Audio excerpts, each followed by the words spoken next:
민수기의 한자와 영어 이름은 백성의 수를 계수하는 것과 관련이 있습니다. 수를 싫어하는 저로서는 이름부터 관심이 떨어지는 책입니다. 사실 이 이름은 헬라어 성경에서 가져온 이름입니다. 그러나 히브리어 이름은 좀 다릅니다. 고대 이스라엘 성경은 민수기의 첫 단어인 워이다베라는 그 단어를 제목으로 삼았습니다. 그 뜻은 그리고 말씀하셨다라는 뜻입니다. 즉 레위기 다음 말씀이다 라는 뜻을 갖고 있습니다. 그러나 민수기는 또 다른 히브리어 이름이 있는데요. 민수기의 5번째 단어인 버미드바르 곧 광야에서입니다. 이것은 민수기가 벌어지는 장소와 관련이 있는 이름입니다. 우리는 이스라엘 백성이 출애굽 이후에 1년 동안 시내산에 머물며 율법을 받고 성막을 제작한 것을 봤습니다. 민수기는 이후 광야에서 벌어지는 이야기를 다룬다는 의미입니다. 그렇게 보면 민수기는 인구조사와 같은 따분한 책이 아니라 하나님이 약속하신 가나안 땅을 향한 여행을 기록하고 있습니다. 사실 시내산에서 가나안 땅까지 거리는 2주면 도착할 수 있는 짧은 길이지만 결국 39년이라는 시간이 걸리는 긴 여행이 됩니다. 시내산 이후 광야에서 39년이라는 긴 여행을 걷는 동안 어떤 일이 벌어졌을지 어느 정도 짐작이 갑니다. 주 안에서 사랑하는 여러분, 이 지점이 민수기를 바로 보는 좋은 위치입니다. 사람들은 인생을 광야와 같다고 말합니다. 눈물골짜기 같은 인생이라고도 표현하기도 합니다. 왜 그렇게 표현할까요? 사실 우리의 인생은 너무 가까운 곳에 위치한 행복을 잡지 못하고 뱅뱅 도는 듯한 인생을 살기 때문일 것입니다. 수고스러운 것이죠. 성경은 분명히 하나님의 말씀에 순종하면 그 안에 행복이 있다고 말씀하는데 사람들은 하나님을 믿지 못하고 자기 스스로 행복을 찾습니다. 즉 왕이신 하나님의 말씀의 통치를 믿지 못하고 스스로가 왕이 되어서 행복을 찾아 나선 것입니다. 그래서 인생이 참 복잡해집니다. 그리고 광야의 시간이 길어집니다. 그렇게 인생의 한계를 충분히 확인하고 나서야 사람은 하나님을 붙잡는 것 같습니다. 저를 포함해서 한계를 보지 않고 하나님을 붙잡는 사람을 본 적이 없는 것 같습니다. 일찍 하나님을 만난 사람이 있죠. 하지만 그의 인생 속에서 자신의 한계를 깊이 보는 것은 누구도 피할 수 없는 일입니다. 민수기는 그렇게 광야를 사는 우리 모두에게 하나님이 어떤 분인지 알려주는 책입니다. 이제 1장부터 4장까지의 대략의 내용을 살펴보겠습니다. 1장은 인구조사입니다. 인구조사의 목적은 두 가지로 이해할 수 있습니다. 첫째는 아브라함과 맺은 언약의 성취를 확인하는 것입니다. 하나님은 아브라함에게 그의 자손을 모래와 같이 많게 하겠다고 말씀하셨습니다. 이제 그 말씀의 성취를 숫자를 세어가며 보여주는 것입니다. 출애굽부터 본다면 70명으로 시작된 이스라엘 백성은 이제 셀 수 없을 정도로 큰 민족이 되었습니다. 둘째로 인구조사의 목적은 전쟁을 준비하기 위해서입니다. 싸움에 나갈 군대의 숫자를 세는 것은 당연한 것입니다. 싸움에 나갈 수 있는 성인 남자의 숫자가 60만 3,550명이라고 말하고 있습니다. 이것으로 보면 전체 인구는 약 200만 명에 달하는 거대한 인구입니다. 하나님의 백성은 왕이신 하나님의 말씀대로 많아졌습니다. 도대체 200만 명이나 되는 사람이 광야에서 어떻게 먹고 마실 수 있을까요? 참으로 광야는 매일매일 하나님을 새롭게 만나야 하는 장소였습니다. 하나님을 새롭게 만남으로 말미암아 특별히 하나님의 입에서 나오는 말씀으로 말미암아 산다라는 것을 분명하게 깨닫게 되는 장소였습니다. 1장 인구조사에서 특징은 유다지파와 레위지파입니다. 유다지파는 가장 큰 지파로서 그들은 행진할 때 맨 앞에서 행진합니다. 이를 통해 앞으로 이스라엘을 리드할 지도자가 유다지파에서 나올 것이라는 것을 넌지시 알려주고 있습니다. 이는 야곱이 임종시 유다에게 너는 내 형제의 찬송이 될지라고 예언적 축복을 했던 것과 무관하지 않습니다. 구체적인 지파별 규모에서도 하나님의 말씀대로 되었음을 이렇게 확인해주고 있습니다. 또 주목할 것은 레위지파는 인구조사에 포함되지 않는다는 것입니다. 그들은 전쟁보다 더 중요한 성막, 곧 왕이신 하나님을 수발드는 임무를 맡았기 때문입니다. 마치 전쟁을 치를 때 왕의 곁에서 왕을 보좌하는 군대와 신하가 따로 있는 것과 같습니다. 그들은 야전사령부인 성막에서 봉사하는 자들입니다.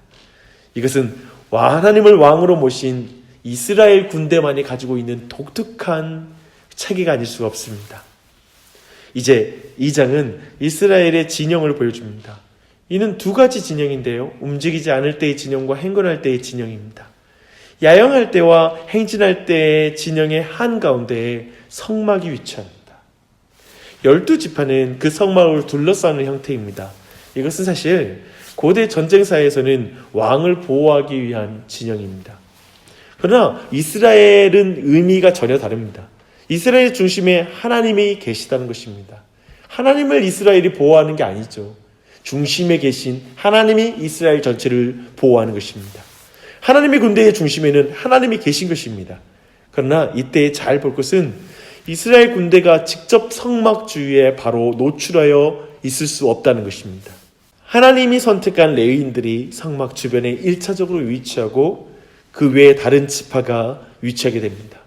성막과 다른 지파 사이의 거리가 1km에 달하는 것으로 보아 이는 이스라엘 백성에게 하나님의 거룩하심이 얼마나 큰지, 하나님이 어떠한 분이신지를 분명하게 보여주는 것입니다. 위와 같은 진영이 보여주는 것은 하나님의 군대가 잴 수 없는, 없이 우왕좌왕하는 오합지졸 군대가 아니라는 것을 보여주고 있습니다. 그리고 이 진영은 이동을 위한 것으로 언제나 하나님 중심, 예배 중심이라는 것을 분명히 보여주고 있습니다. 이것은 광야를 살아가고 있는 오늘날 우리 교회에게 많은 메시지를 줍니다. 우리도 목적지를 향해 이동하는 순례자입니다. 그러니 이 땅에 영원히 살 것처럼 살아서는 안 되고 주님이 움직이라 하실 때 움직일 수 있도록 준비하고 있어야 합니다. 그리고 항상 우리 안에 하나님 중심, 예배 중심으로 나아가야 될 것입니다.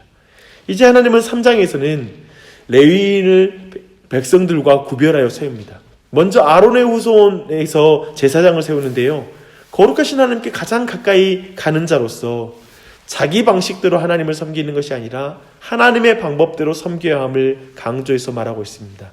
그것을 특별히 다른 분을 들여 죽은 아론의 아들들의 이름을 거론하면서 알려주고 있습니다.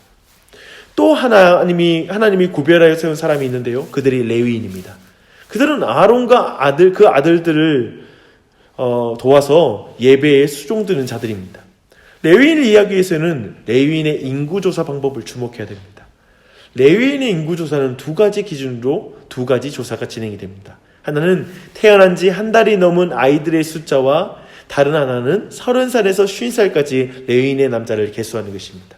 전자는 출애굽 때의 10번째 재앙으로 애굽의 장자를 죽게 하셨는데 이때 이스라엘 장자들은 죽음을 면해 주신 대신에 자신의 소유로 하나님이 삼으셨습니다. 첫 조사는 레위 지파 사람들의 숫자와 다른 지파들의 장자들의 숫자와 맞는지를 살피는 것입니다.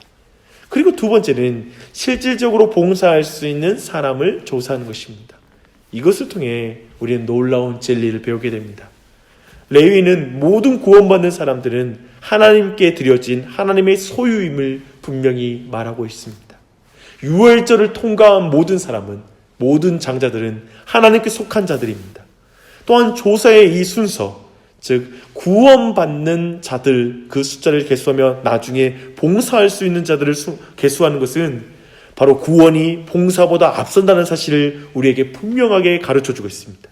구원의 사실, 그리고 구원의 감격과 기쁨보다 하나님의 집에서 섬기는 봉사의 동기는 없을 것입니다. 이것이 하나님의 방식입니다.